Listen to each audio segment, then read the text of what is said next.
What I mean is that now that shops are starting to close down, it is us who should now call the councillor and say, Councillor, these shops are closed now. How can government help us as South Africans to get stock so that we can take this stock and put it in these shops that we have let to these people? Just like Ghana has the right to enforce its own immigration laws. But what they then raised is Ghana is the issue of the violence that accompanied the current protest. Seeing, and I'm still to see a person who's hated for saying let's unite.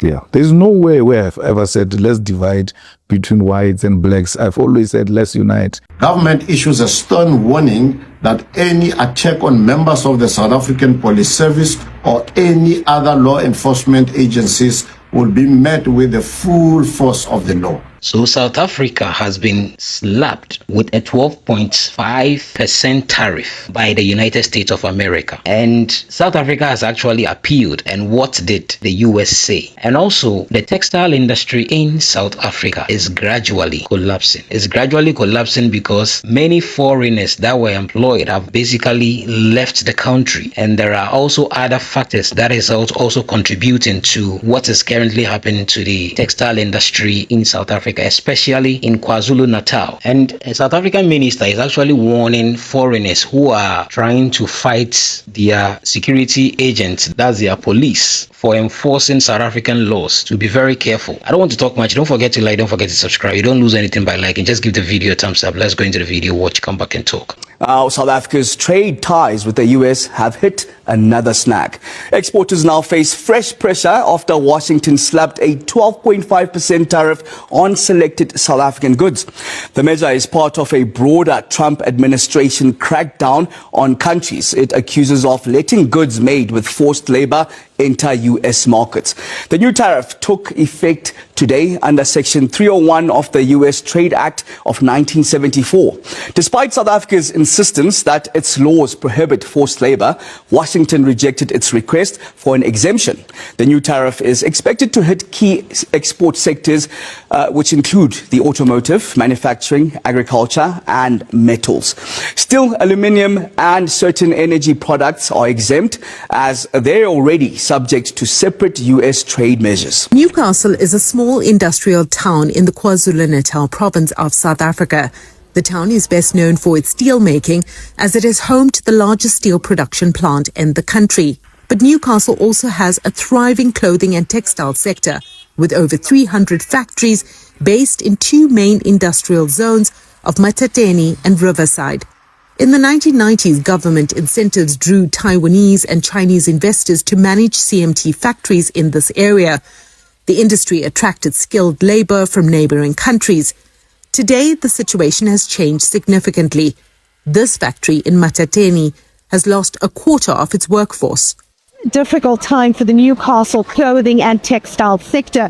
It's a sector that depends heavily on skilled labor coming from other southern African countries. As you can see, a lot of the machines are lying idle here because many of the foreigners have left. Because I also short some skilled workers now, so my production is not like before being running smoothly, and it affects my delivery as well, because maybe before I can deliver on time, but now maybe I have to be rushing too tightly, so it's impact one. Number two, I think it's maybe we're starting training in the time, but if training the people maybe affect my quality and my efficiency, all those be affected my business. Some clothing retailers have apparently shifted their contracts to Lesotho and Swaziland.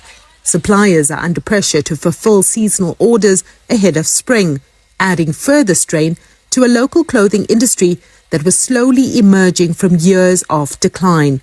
Sumitra Nadu, CGTN, Newcastle, South Africa. We have also noted that some groups tend to confront and seek to resist lawful operations by our law enforcement authorities. A case in point is the confrontation between law enforcement officers and some foreign nationals who were resisting law enforcement operations in Bellville. A few days ago. Again, we would like to issue a strong warning against those who undermine the work of our law enforcement officers or otherwise face the consequences. Lastly, what I would say is that we have seen that shops are being closed. So we should then better coordinate this whole thing. What I mean is that now that shops are starting to close down, it is us who should now call the council and say, Councillor, these shops are closed now. How can government help us as South Africans to get stock so that we can take this stock and put it in these shops that we have led to these people? Unless we start, nobody will start for us. We are very much grateful to March and March that they are here today, but they have helped us. But what we should do now as local South African people who wants to do business, what we should do is to knock at the door and ask the government, how is it possible that somebody who can just have a passport, somebody who's an asylum seeker, is having a business here, is running a spaza shop here in South Africa? How is that possible? These are the questions that we need to ask as citizens. You go on and vote, but you don't know what you are voting for. Because when we ask the police, when we ask the policeman, but Harman, does this paper that this man have allow this man to have a business? They say, no, there's nothing that we as police can do about that. That is your local government who have bylaws and who must enforce their bylaws. They are not doing that. But it's up to us to stand up and open those shops for us so that we can send our children to school through the money we generate from our spaza shops, like it used to happen in South Africa. We must go to government. That's what we must go and say, that how do we restore our township economy? Exactly. Because this is our economy. We cannot go to Hampton.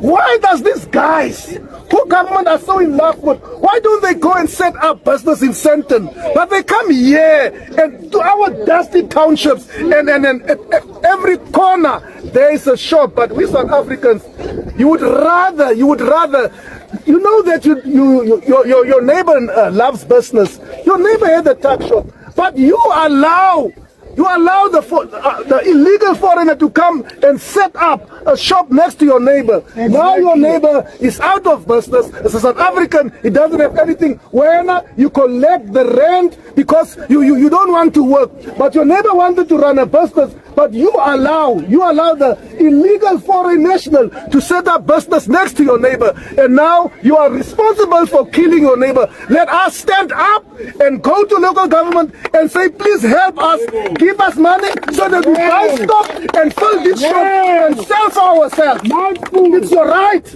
It's your right. Don't let it stop here. Don't let it die here. Please, let us stand up and go and do the right thing. Just like Ghana has the right to enforce its own immigration laws.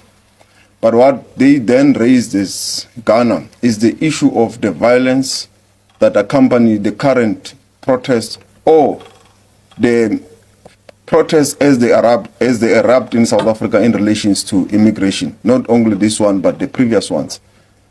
This is an issue that they have raised, the enforcement of the laws by individuals, private groupings, and what they characterize as what they view as impunity. Because since that period, they believe that there has not been arrest of some of the perpetrators that impersonate Home Affairs officials, police officers, and so forth. And we did respond that the South African government has acted.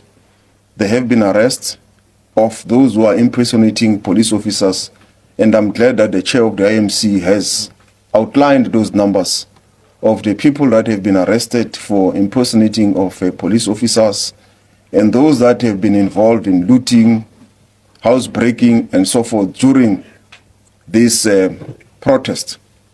There remain specific cases of Ghanaian nationals that have been killed, murdered, like the one that was murdered in Nyanga, on the matter that the police have said is an extortion case. it remains an active investigation by the South African police. So we were able to demonstrate that there is work that law enforcement is doing with regards to these cases. It's not a situation of impunity. There is action and there is work. And as I have said, on the issue of the enforcement of immigration laws, not only from Ghana, across the continent, there's an acknowledgement that every country, it's its sovereign right to enforce the immigration laws, which it must be done by any country within the boundaries of their own laws. And many countries that I have interacted with, the key issue they are raising is the violence, the enforcement by individuals, what they... But I remember in 2004, I bumped into you in Liberia at the inauguration of President Joseph Boakai. If you were like an outsider, people would think that you were the president because there were more people gunning for you, praising you more than they were doing with the president. And the following day, you had a lecture in Accra, Ghana. The hall was full. What do you make of that? Yeah, because I can relate with the people of Liberia, I can relate with people of Ghana, of Nigeria. It doesn't mean I agree. We agree on everything. But the fact that they are my brothers and we're in one continent, I have a duty to reach out to them. And the EFF is the only organization in the whole of Africa that exists beyond the borders of a certain country. You can go to any country, you'll find the EFF. You can find people who resonate with the ideas of the EFF. And that's the kind of mentality we want to build, that you should be home when you are anywhere in the African continent. I mean, I was traveling one day and we're outside the continent for that matter. I think we were in one of the other cartels somewhere with the kids. And people kept on embracing me, they're greeting me and all of that. And I've got two young boys, they're very happy. They're like, our dad is a celebrity for real, you see, because people can relate with me. We cannot perpetuate hate. And people will say, no, but you guys are perpetuating hate between black people and white people, which is wrong. It's a completely distorted message. They know the real message and they decide to be distorted. To distort it. I've never seen, and I'm still to see, a person who's hated for saying let's unite. Yeah, there's no way where I've ever said let's divide between whites and blacks. I've always said let's unite, but we can't unite if the inequality exists. It will be an artificial unity. Definitely, it has to be based on equality, shared resources, shared identity. If you're to say what is the identity of South Africans, both black and white, what is a shared identity, what is a shared vision of South African? There's no such a thing, because we exist in two different countries in one country. Yes. So and then they hate you for you saying let's unite. These people who hate us for saying let's unite, they have a potential of killing Jesus Christ. If Jesus Christ was here, they would have finished him off. Okay. Because that's the kind of mentality the people who killed Jesus Christ had, where a person was spreading a good word that people must unite, people must be healed, they must be support, and we must share the bread and all of that. Then those who don't want to share use that as hate. Don't you think it's because there are people who are benefiting from us fighting each other? Absolutely. The unity would mean that less resources for them, because a shared vision would mean that all of us, black and white, say these resources belong to us and they're going to benefit us here. We're not going to just transport them raw as they are without us seeing any material impact in our lives by these resources. They will have this vision of let's have functional hospitals and clinics, and everybody puts support and ideas towards that, and let's have a safe country where we combat a crime and not racialize it and use it wrongly. I mean, let's take, for instance, AfriForum. AfriForum use sorghefar, fear-mongering, to make money. And, we can be asked all types of questions Where did you get the money to go to Qatar? Where did you get the money to get a house? But those boys of AfriForum, they are all over traveling, enjoying life. No one exposes them.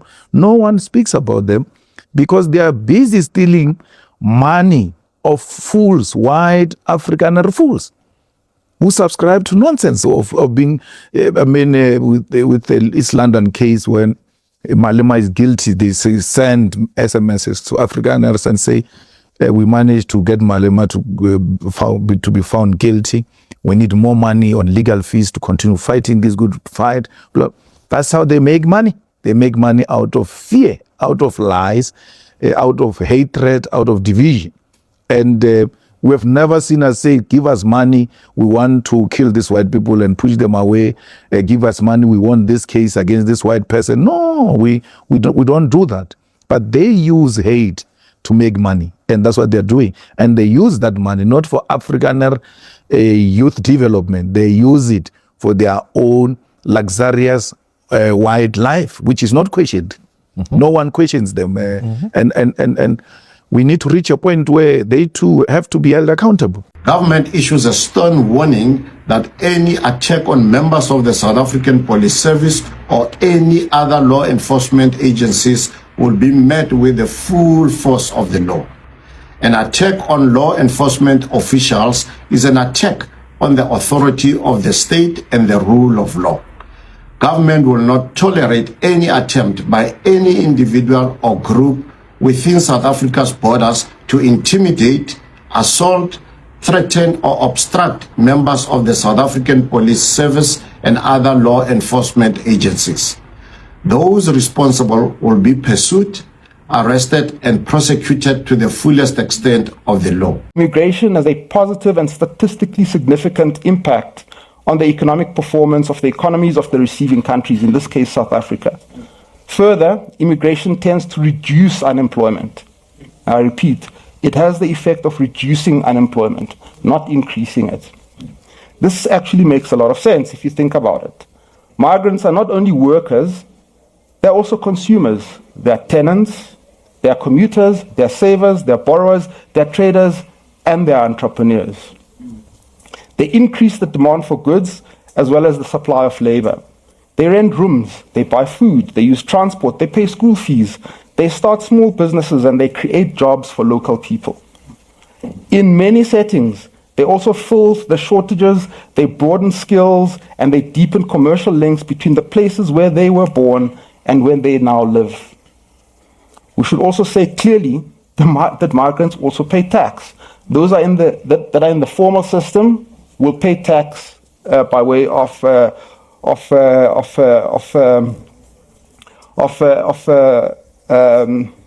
employment taxes.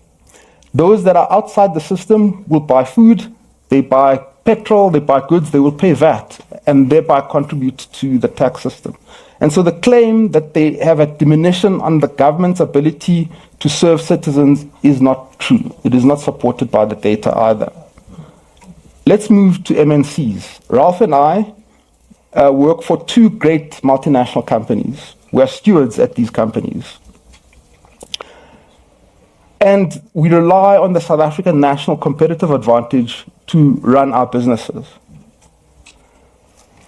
There are other examples, great companies, Goldfields, Sasol, Vodacom, Absa, First Rand, Shoprite, Spar, Aspen, MultiChoice. The number of companies operating outside South Africa is long and vast. There really is a lot at stake. In the case of Standard Bank, we made 49 billion rand last year. Of that 49 billion rand, 19.7, roughly 40%, was generated outside South Africa. We pay around 10.3 billion rand in taxes outside South Africa and 7.7 billion here in South Africa. And so we are a truly African financial institution, as is the case with MTN. But for us to succeed, we rely on the trust and the reciprocity and the legitimacy in the countries where we operate. United States is saying that South Africa is using forced labor. That's one of the concerns that they raised, forced labor in some of the produce that they export to South Africa. So that is the reason why they are slapping South Africa with that 12.5% tariff. So now South Africa is basically in the same line with the likes of China, Japan, South Korea, and all these big countries, because they have such tariffs. And I think the rest of the world has 10% globally. So that is the reason. But South Africa actually appealed, and the US rejected the appeal. So South Africa is gradually feeling it when it comes to their economy. And I think by the end of the year, if they are looking at their economy, I'm sure something big will change about their economy. And I'm very sure they know. They are not dumb. They know. So they are definitely going to feel it. And I don't know if they can do something about it. Let's see, because for tourism right now, it has been hit very hard, and tourism is like one of the biggest for them. So let's see. And the textile industry that has been hit by this illegal immigrant stuffs that has been going on in the KwaZulu-Natal area and also in South Africa in general, stuffs like these, the locals do not think it affects the economy. But as I said, this thing was started actively, let's say about last 2 months going. As time goes on, South Africans are going to feel the pinch, and the only thing they need is time, and I know definitely they are going to feel it. So if someone would advise them, the politicians, they should speak to their people and let them stay in their homes and leave the immigration staffs for the police and the immigration officers and the home affairs people. Thank you so much for watching.